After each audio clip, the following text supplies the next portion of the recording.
Hello everybody, welcome back to the channel. Today, instead of doing a campaign diary like I normally do, I wanted to do something a little different.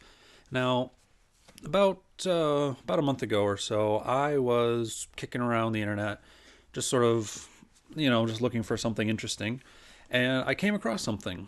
It's called RPG Crate.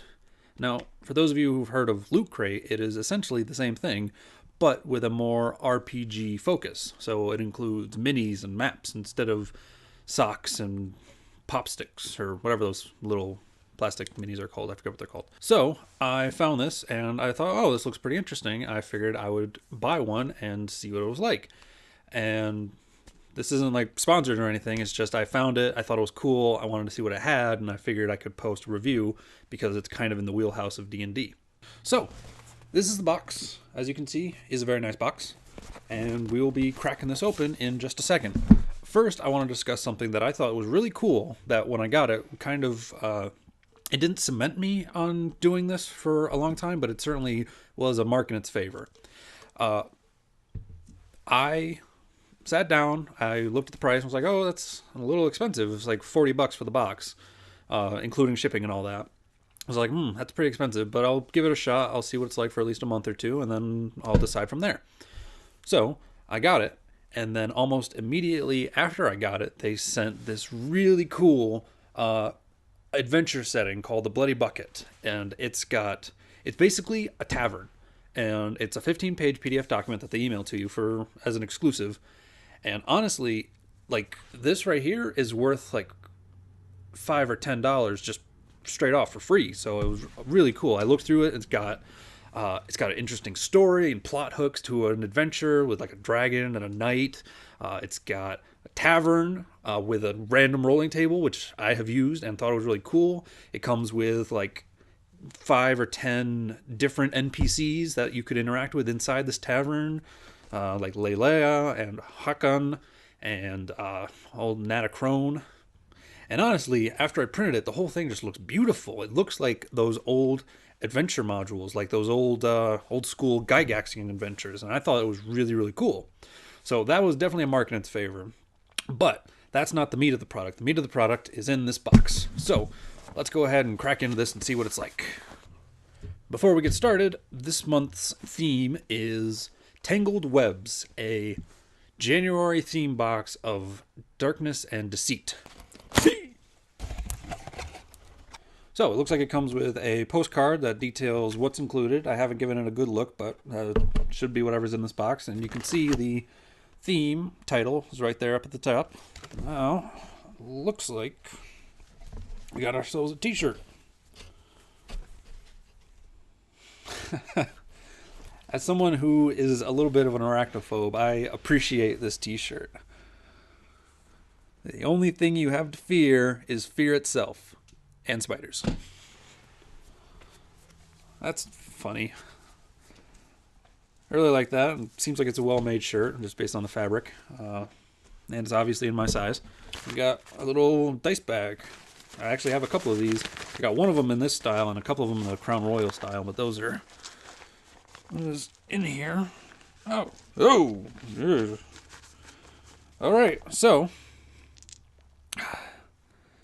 Inside, there was a small handful of gems, like a prop, and also a little spider. Yeah, that spider actually did kind of freak me out a little bit when I saw it, but I understood what they were going for. 11 gems, which could be useful. Maybe if I wanted as a prop for some sort of transaction going down, I could use this. That's neat.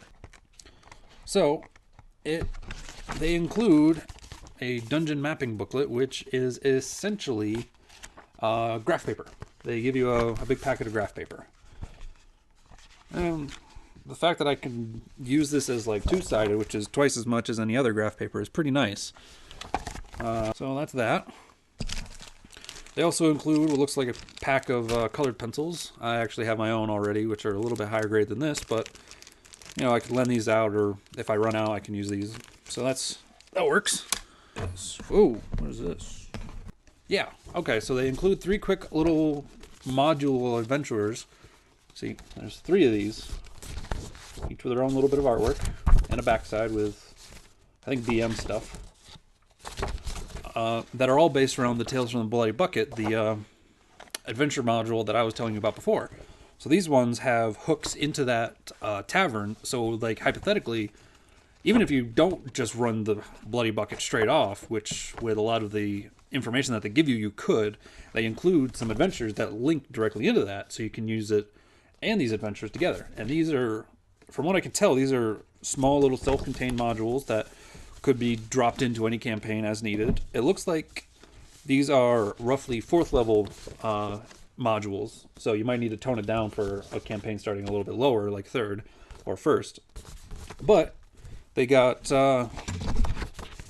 how it begins. They've got background, adventures, what happens next, maps and encounters all throughout it. A mine, crypt, an orchard, and this all seems very, very neat and probably pretty useful, especially for somebody like me who's digging around for interesting little adventures to run. Like, I can take these and I can be like, oh, this is cool. I'm gonna steal this part and leave this part and get this part over here. So yeah, this is I really enjoyed these. These are nice. What's this? Woo! This is very nicely built. Fos Anansi, Shadow of the Spider Goddess, a 5e adventure for 4 to 6 characters of 6th level. This is a hardcover adventure that is based in 5e. As anybody who saw the opening artwork could tell you, this definitely includes a lot of spiders. It says, alright, so it looks like it's a full-fledged adventure. Oh, hey, cool. It includes their own version of the 5e character sheet if you need to make new ones. Goes for about 40 pages. Characters and magic items. Their own appendix for monsters, so you could hypothetically run this straight off. Their own maps, and yeah, this seems really cool. I'm gonna have to give this a read and see what kind of stuff this includes. Let's go over the high points one more time. We got a full hardback adventure that could probably run for at least a level, maybe 2. A couple of one-offs that you could fit into your Bloody Bucket Tavern information. So if you wanted to run something a little smaller, a little bit more encounter-based, you could use those. Dungeon mapping booklet and colored pencils. These are kind of a low point for me personally, but if you're just starting out or you want to transition over into that, or if you just are running out of graph paper or colored pencils, it could be useful. I might end up giving these to one of my players who's thinking about becoming a DM, and these could be useful for him. Neat little prop. Probably wasn't a big thing, but I enjoyed it. It was kind of neat just having this.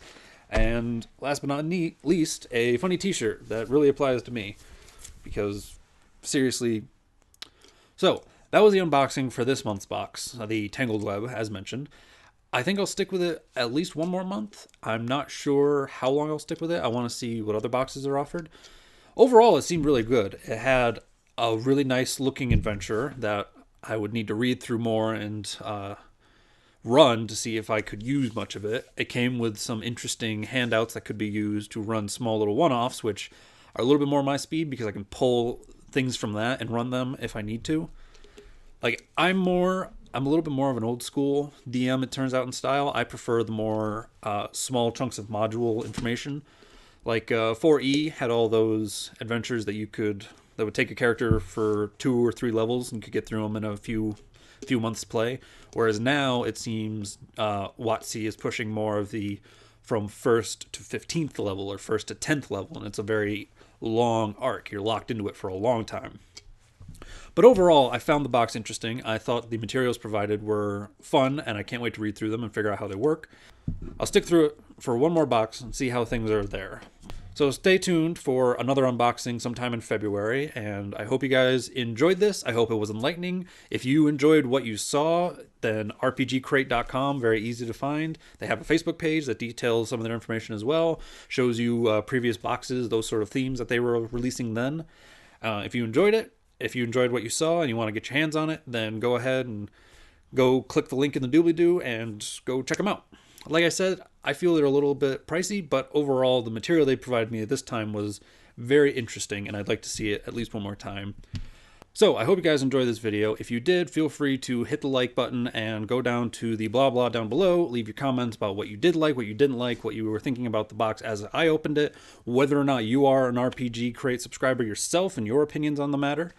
If you guys enjoyed listening to me talk, then I have 2 or 3 campaign diaries that are also available on this channel where I talk about my D&D campaigns that I am currently running at this point. There's 3 of them, the Northern campaign, the Eastern campaign, and the Western campaign. Feel free to check those out, see if the story with the various heroes I've been running for interests you at all, and feel free to leave a like if they do. I hope you guys enjoyed this. I hope you have a fantastic day, and until I see you next time, take care.